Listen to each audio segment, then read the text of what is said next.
MP আমরা জানি না, আমরা জানি রিক্রুটিং এজেন্ট, কোনো এমপি জানি না, এমপি চিনিও না, এমপি জানারও কথা নয়, চেনারও কথা নয়, এবং এমপিদের সাথে আমাদের কোনো ডিলিংও নেই।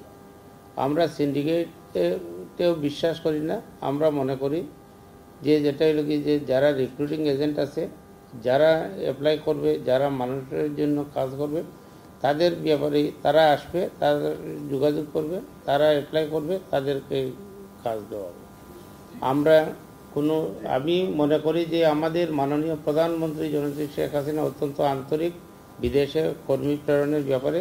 তিনি সবসময় বলেন যে দক্ষ শ্রমিক বিদেশে প্রেরণ করা, এবং দক্ষ শ্রমিকের মাধ্যমেই যারা বিদেশে যাবে ওরাই আমাদের দেশের সম্পদ।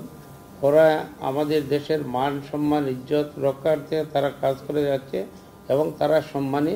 তাদেরকে সুসম্মানে আমরা বিদেশে প্রেরণ করা, এবং বিদেশ থেকে যারা আসে ওদেরকে সম্মানের সহিত তাদেরকে তদারকি করা, সেটাই হলো কি আমাদের মন্ত্রণালয়ের দায়িত্ব।